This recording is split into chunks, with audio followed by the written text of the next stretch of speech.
That's so unassuming. All right. Morning, everybody. We're starting there because this is awesome.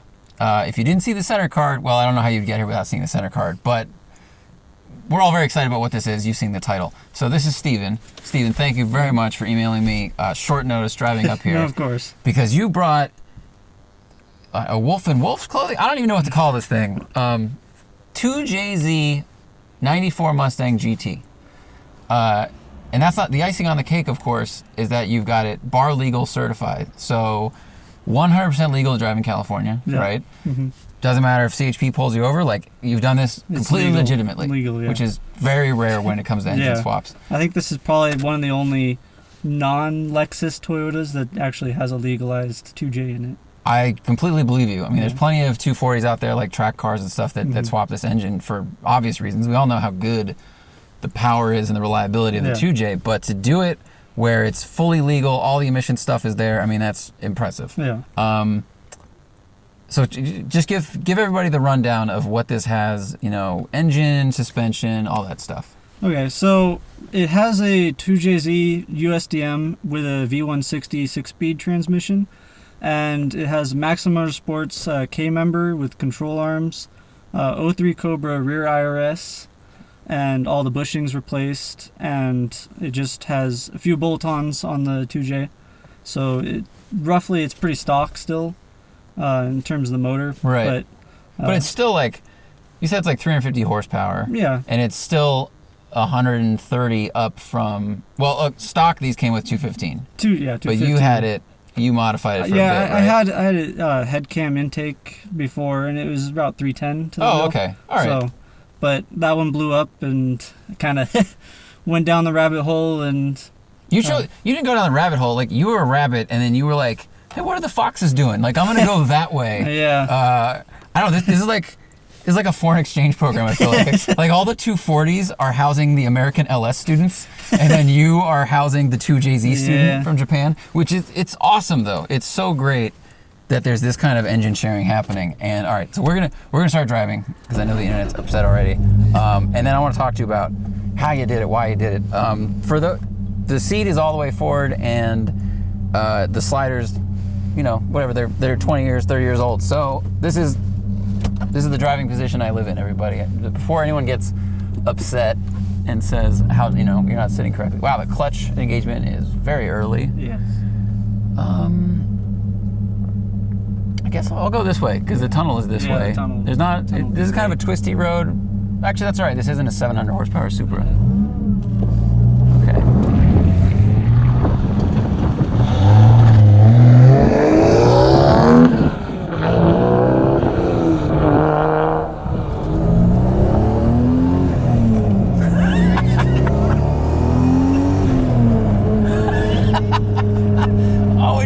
My brain is so confused. My brain is very confused.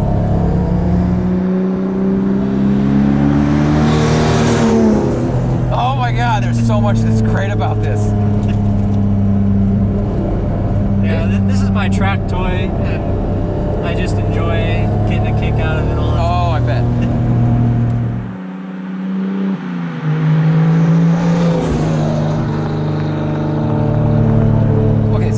Like, what's your red line? Because what's interesting about this car, among everything, is you have like no auxiliary gauges in here.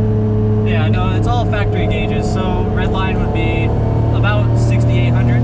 Okay, that's good to know. Yeah.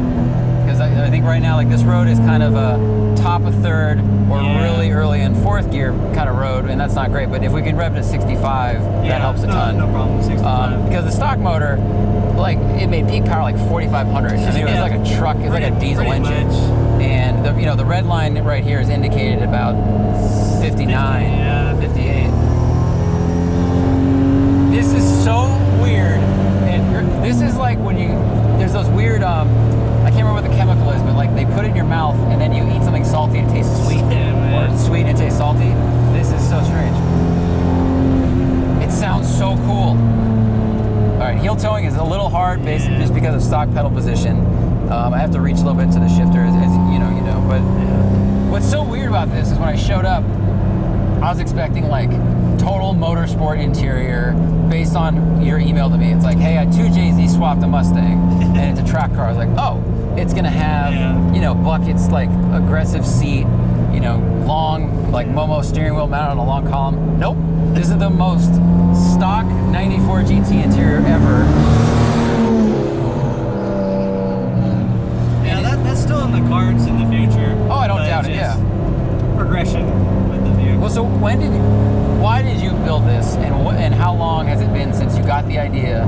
Well, during college, I worked at a performance shop that specialized in Supras, and so I got a real affinity for the 2JZ when I was working there, and so that kind of just planted the idea in my head. And when the motor blew up on this, that gave me the motivation for it. Sorry, it just like it starts pulling and pulling and pulling and pulling. Yeah. This is everything I expected a 2JZ experience to be like. Yeah, no, that's great. So you pop the motor and you have all this Mark IV Super experience. So you're like, well, I know the motors now. Oh, hold for tunnel.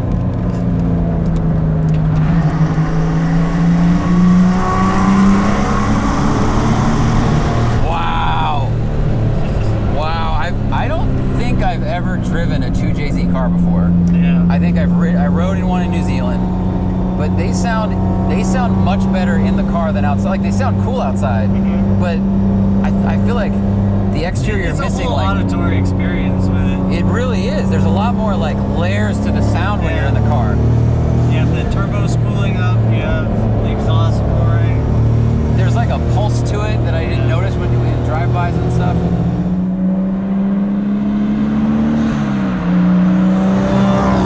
All right, so you're working at this place. You pop your motor. You go, I really like the 2JZ, and I'm gonna put that in instead. Yeah. So how hard was it to like making it fit adapter plates? You know, like how big a job was this? It was quite a bit. At one point, I had the vehicle pretty much just down to a tub, and so I was able to take an aftermarket K member for this year Mustang, and then the actual 5-liter motor mounts, and I basically built off of those motor mounts to make the brackets for the 2J. Okay. The rear cross member for the transmission, that's actually a T56 swap cross member. Wow, all right. And so it was actually pretty much close to bolt-on. I just made a little bit of brackets off the stock Supra mount. Because the stock transmission was a 5-speed. This is the Getrack 6. Correct. Uh-oh, that's not good. All right. Sorry about that, everybody. I had a card fill up. I was using a small card by accident. So that's why, through the magic of television, we are on the same road again like we just started. We had to go back to base camp and get a new card. But that's okay. That means we have to go through the tunnel again and pick up where we left off. There's so much. I have so many questions for you about this car and your process and how it all went. We left off with the transmission. You went with the 6-speed V160 that is, it's normally made into the 2J. Yeah. Because, like, what'd you say? If you're going to do it, what'd you rephrase it? If you're going to, like, hang your grapes up? But, yeah, so this transmission, it's the most reliable. It is expensive, and that's one of the caveats to it, is it's hard to find extra parts, and it is expensive initially, but it is the transmission for this car. It is. I mean, and the shift action is fantastic. Yeah. The feel is great. Well, I actually had to make a custom bracket for the shifter to move it 6 inches forward, and so I had a CNC bracket made. Oh, because the shifter was going to be here. Yeah, the shifter was going to be back in the ashtray area. I mean, ergonomically, I would prefer that. Yeah, but I would too, then you have a hole in your console. Yeah. So you take this to road course events and stuff. It is a bit of pain to reach a little bit further, and I might end up making a extension to bring the shifter action back. If you did that, maybe if you like lengthen the steering shaft a bit, or maybe a wheel with like an offset to it. Yeah. Then if it sat back, it would probably help a little bit being back here. But performance-wise, like the handling is amazing. Yeah. The grip's really good. The turn-in's great. It's what I would expect with a bunch of Maximum Motorsports parts. Plus, you have IRS. It's just funny that like none of that information really comes through the steering wheel. But as we were talking about off camera, that's kind of the cross to bear for Mustangs. You know, you got, because you put the Cobra R rack in, right? Like you have the best Mustang steering system that has ever been made that will fit on this the Fox body chassis, which is what this really is. Yeah. And even so, it's not amazing. That's not okay. The greatest. But it doesn't matter. 2JZ in your Mustang, dude. Yeah. When the turbos come on at like 4,500, it's a totally different sound. It's this nice wave. Yeah. You know, you could double the horsepower and the whole system would handle it. Oh yeah. But Easily. you don't need to, especially. So if you take this to road courses, how is heat management actually pause tunnel? And cyclist after it, so we'll turn around right there.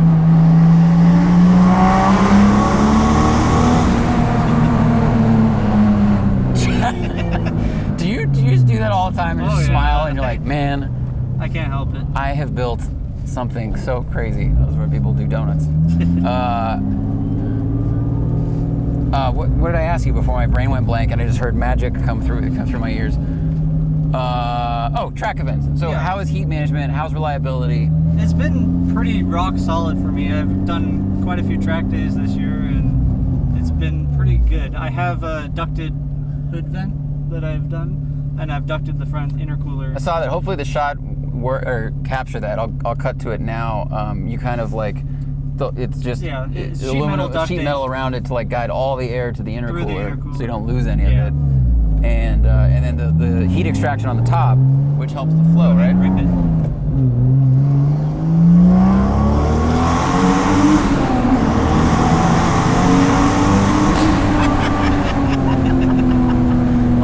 What a great automobile! I'm in love with the 2JZ and the sounds it makes.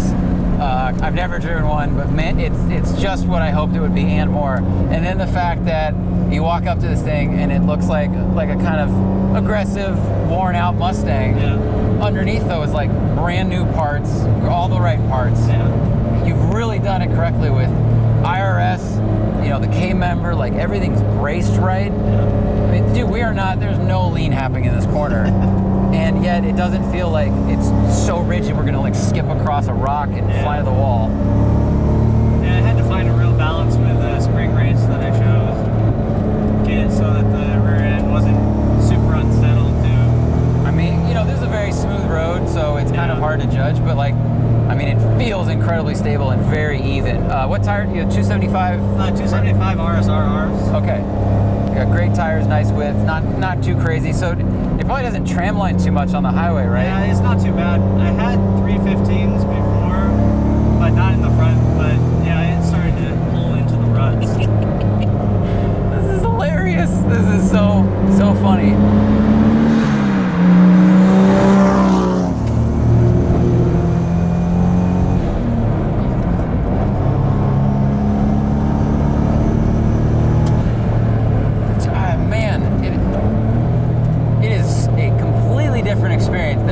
A V8 one of these. Oh, yeah. I mean, it's smoother, there's less vibration, there's less noise, of course, like all those things, but I don't know, in a way it almost helps you like experience the car's handling more because you can kind of focus a little better, if that makes sense. Not having to worry about the torque being too aggressive down. No, it's real progressive. That's nice. Yeah, I'm sorry, I'm interrupting you. You don't have any power mods, it's just breather stuff. Yeah. Oh, so how difficult was getting it bar certified? There's a lot of things I had to change because I ended up starting out with a JDM engine and then converting it all to US spec. Okay. So I had to actually drill the head for EGR ports. Wow. And add an EGR cooler to the back of the head. Wow. And then I swapped the turbos and the intake manifold and the injectors and added all the EGR plumbing to the engine to be able to meet all the US specs. Runs pretty much stock ECU and it's chipped, so it removes the boost cut limiters and that kind of thing. I'm gonna go down the bumpy road for like 1 minute. I want to just to see how it's like, how the interior noise is. and then I could drive this all day, Yeah. and be like, "Boy, this video's gonna be way too long," but it's okay. You have a lot of information. So, I don't know, for those of you who don't live in California or don't know what BAR is, what does BAR stand for? It's Bureau of Automotive Repair. Okay. So basically, they're the ones running the smog check stations. They like set the rules for it. Yeah. And then, you know, if you're gonna engine swap a car in California, one, it's mostly illegal. But if you want to do it, the engine has to come from a car that is either the same year as the existing car engine or newer. Correct. You know, so they want to make it cleaner. So there is some sense to that. But the rule, as far as I understand it, and you can explain better, is like you need to keep the stock emissions equipment on that engine. Yeah, essentially it has to have pretty much everything as it would be in the other vehicle. So when I did the bar process, I had the completely stock downpipe, mid-pipe of the Supra, and everything luckily bolted up just fine for me. That's amazing. And so everything kind of just worked out for doing this swap. It seems like, is it easier to do with an engine an engine that's like older? Like if you had an engine that was from like 2012, way more stuff going on. Oh, definitely. You know, you have like those carbon canisters have to be in the same place as stock, and like there's all this crazy stuff. As soon as you switch over, this is an OBD1 engine, Yep. and as soon as you switch over to OBD2, there's a lot more monitors that the engine ECU is going through, and so it'll check if you have an evap purge canister and all of the solenoids correct. So there's a lot more intricacies to doing a newer motor. Alternator.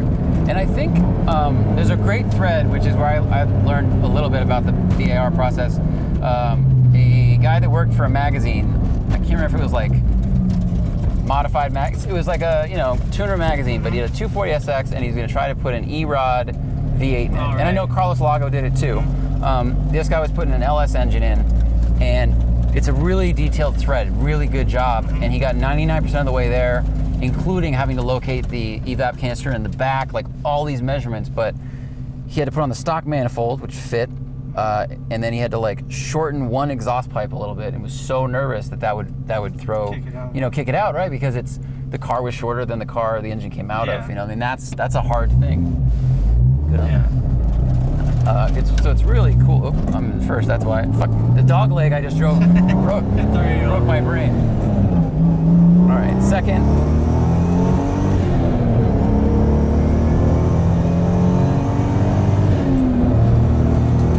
Man, this is fast.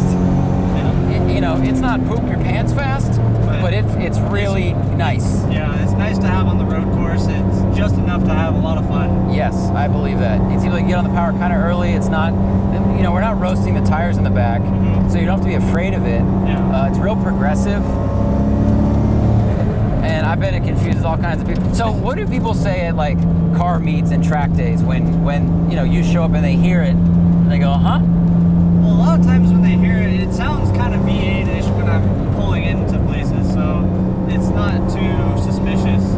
But when they like hear it on the track, then they actually find out what's in it. They're like, "Oh, Tokyo Drift" or something Right. like that. But everyone seems to really enjoy seeing it. That's great. Yeah. I was my cynical self. I was worried someone come like, "Why would you take the V8 out of this?" Whatever. It's like, people seem to be pretty open to it. It's cool. It's not like this is a rare car. There's a gazillion of these out there, and I completely understand why you did it. You've got a really reliable, smooth, nice power plant. Legendary aftermarket support. Yeah. On both sides of the. On both. Right. That's true. And you did a really good job. You did it the right way. I mean, you did it so well that it's legal in California. Yeah. Not common.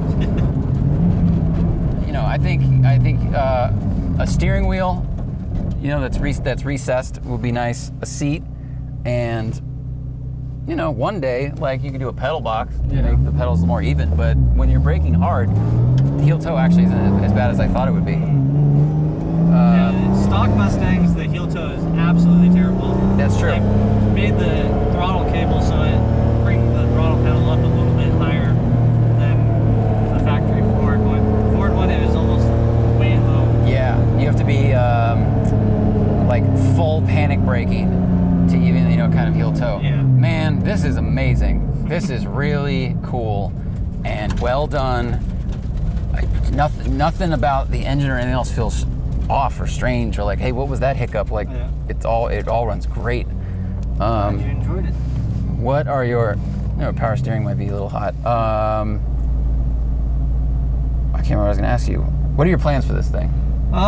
More track days. I'll probably end up doing maybe a half cage in here and some seats. Okay. I'm gonna do a wide body for it eventually.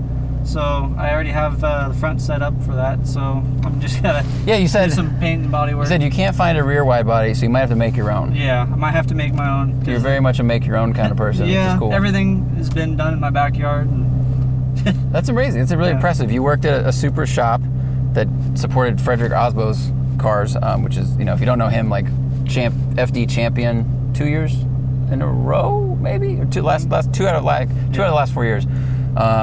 So, obviously a very high level individual that requires really good work. So that's the level shop you're working at. And then, but I don't want to say what your job is, but for people out there who think like, well, this guy's probably a fabricator by trade, or he's probably like a motorsports guy. Like, no, you got a lot of knowledge from that job you had in college. And then you just take it, and now it's like you use it on the weekend, and you build something amazing. That's rad. That's a really good idea. If anyone, that's a good way to get into cars. Instead of going to like a school and going, I guess that'll be my job. Like, get it as a weekend job or a college job, and then you can still have your other career. And that way, you just have that knowledge base. Man, I wish I'd done that. That's a good idea, dude. I'm blown away. This is so much fun. I just want to keep driving it, and I can't wait to see us at the track. Like, I'm real excited one day to see us at the road course. Like, I know that guy, and just this is cool, dude. Thank you very much. It's a pleasure. Thank you very much. Glad you enjoyed it. I hope you guys like that. I don't think anyone on the internet will be mad. This is an awesome car, cool video. Thing hauls the right amount.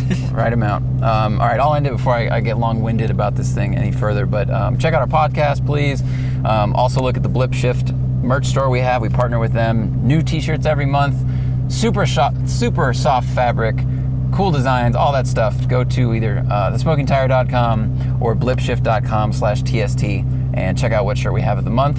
And if you missed a shirt, you can sign up on the email list on the design you missed, and if they get a lot of response, then we could bring back something very, very similar, and it helps us gauge what you guys like, so we make sure it's what you like. All right, thank you for watching. Have a good day. This is awesome.